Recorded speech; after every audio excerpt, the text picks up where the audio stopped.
কাঁকরোল চাষ করুন, অধিক টাকা ঘরে তুলুন। কাঁকরোল খান, পাত ব্যথা, বিষ ব্যথা দূর করুন। কাঁকরোল চাষ করুন, লাল শাক, সবুজ শাক, পুঁই শাক পাশে এটাকে যোগ করুন। কাঁকরোল একটি মহামূল্যবান শাক। এটি খেলে অনেক ধরনের রোগবালাই দূর থাকে। কাঁকরোল চাষ করে বাংলাদেশের শাকসবজির পাশে এটাকেও যোগ করে নিন। হ্যালো গাইস, আসসালামু আলাইকুম। আমি গাজী মোহাম্মদ মনসুর, ঠিকানা কানাইপুর, ফরিদপুর।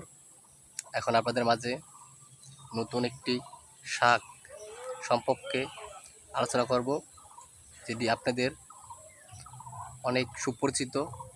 আবার শাকটি হলো কাঁকরোল। কাঁকরোল অনেকেই চিনেন না, আবার অনেকেই চিনেন। এটি একটি উপকারী শাক। শাকটি সম্পর্কে অনেকেরই ধারণা নাই। এগুলো অনেক সময় আপনারা বন থেকে, জঙ্গল থেকে তুলে নিয়ে খান। সেগুলো আমি এখন আমার বাসার পাশে একটি জমিতে অল্প কিছু শাক চাষ করছি আপনাদের দেখানোর জন্য। এই শাক চাষ করে আপনি অনেক লাভবান হতে পারবেন। কীভাবে? তাহলে ভিডিওটি সম্পূর্ণ দেখুন। লাল শাক, সবুজ শাক, পুঁই শাক এগুলো বাজারের অনেক পুরনো শাক। আর এই কাঁকরোল বাজারে একটি আনকমন শাক। এই শাক আপনি চাষ করে অনেকটা লাভবান হবেন। যেমন এই শাকগুলো বাজারে যখন নিয়ে যাবেন তখন শাকের অনেক চাহিদা, আর এই শাকের অনেক গুণাগুণ আছে।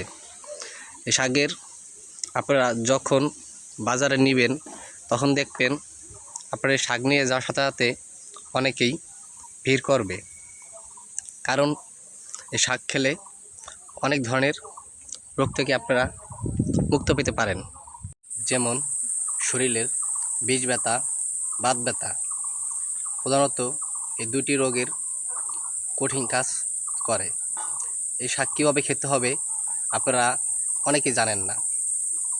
এই শাক খাওয়ার জন্য প্রথমত আপনাদেরকে কালিজিরা, রসুন, শাকটি ভালো করে কড়াইতে টেলে নেবেন। নেওয়ার পরে কালিজিরা দিয়ে, রসুন দিয়ে একসাথে মিক্স করে বাটবেন। বেটে আপনি কালিজিরা যেভাবে ভর্তা করেন এই শাকটিকে ঠিক সেভাবে ভর্তা করবেন। তারপরে গরম ভাতের সাথে খাবেন। আপনার শরীর থেকে বাত ব্যথা আর বিষ ব্যথাটা অনেকটাই দূর হয়ে যাবে। এই শাক চাষ করলে অনেকটা খরচ কম হয়। আপনারা শাকটি তোলা খুব অতি সহজ। শাকটির প্রথমত দেখবেন এই ডোকাগুলো টান দিলে পরে উঠে যায়, আর এই যে নষ্ট ডোকাটা টান দিলে আপনি ফেলে দিতে পারেন। এই ডোকাগুলো আপনার যখন নষ্ট হয়ে যাবে তখন এগুলো টানতে ফেলে দিবেন। দেখবেন একটি গাছ থেকে এক মোটা শাক তৈরি হবে, আর এক মোটা শাক কম করে 20 থেকে 30 টাকা বিক্রি হয়। আমি এই শাকগুলো এবার প্রথম চাষ করেছি। আগে আমি বাজারে বন থেকে, জঙ্গল থেকে তুলে নিয়ে বিক্রি করতাম। এখন আমি বাসার পাশে এই শাকগুলো প্রয়োগ করেছি। এই শাকগুলো আপনারা 1 হাত পর পর লাগাবেন, এদিক 1 হাত, ওদিক 1 হাত। আমি অল্প কিছু জমিতে আপনাদের দেখানোর জন্য শাকটি চাষ করেছি। আরও অনেকখানি ভুঁই আমার আছে, সেগুলো আপনাদেরকে দেখাবো মরিচ ক্ষেতের মাঝে। কীভাবে শাকগুলো আমি রাখছি। আর এই শাকের বিচন আপনারা কোথা থেকে পাবেন তাহলে আমার সাথে যোগাযোগ করুন। আমি আপনাদেরকে বিচনের পাওয়ার পরামর্শ দিয়ে দেব। অল্প খরচে অধিক লাভবান হবেন, কারণ এই শাকে সার ওষুধ কোনোটাই লাগে না। এই শাক মাটির শক্তিতে হয়। খালি অল্প কিছু ছাই জমিতে আপনারা ব্যবহার করবেন। আর গাছের গোড়া ধরে শাকটি টান দিবেন, শাক উঠে যাবে। পুরো গাছটি আপনারা উঠাবেন না।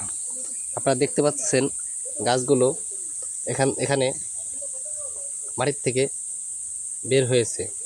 এই যে দেখুন, আপনি এই শাকটি তুলতে পারবেন। এই 2টি শাক তুলে দিলে পরে দেখুন এখানে 4টি শাক থাকতেছে। এখান থেকে আস্তে আস্তে ছোপ হবে এরকম। শাক ছোপ হওয়ার পরে আপনারা বুঝতে পারতেছেন, এই যে ছোপ দেখুন, আগে এখান থেকে শাক তোলা হয়েছে, এখানে কতগুলো শাক জমা হয়েছে। এখান থেকে যেগুলো শাক আপনার পরিপূর্ণ বড় হয়েছে, ঠিক সেই শাকগুলোই আপনি তুলে বাজারে নিয়ে যাবেন, অনেক টাকা বিক্রি করতে পারবেন। আমি এই শাক চাষ করে অনেকটা লাভবান। আমি 5 শতাংশ জমি থেকে শাক চাষ করে প্রতি বছরে 2 থেকে 2.5 লাখ টাকা বিক্রি করি। আপনাদের দেখো বিশ্বাস হবে না। আপনারা অনেকে ঝোড় জঙ্গল থেকে যখন বাজারে নিয়ে যান তখন তো বুঝতে পারেন এই শাকের কী চাহিদা। বছর চাষ করলে আপনারা 1000 বছর পর্যন্ত এই শাক তুলতে পারবেন, তবু শাক নষ্ট হবে না। কিন্তু শাক চাষ করতে হবে একটু উঁচু জমিতে, যেখানে পানি হয় না। মরিচ ক্ষেতের মাঝে শাক আছে, আপনারা অনেকেই বিশ্বাস করবেন না, তার জন্য একটু ভিডিও করে দেখালাম।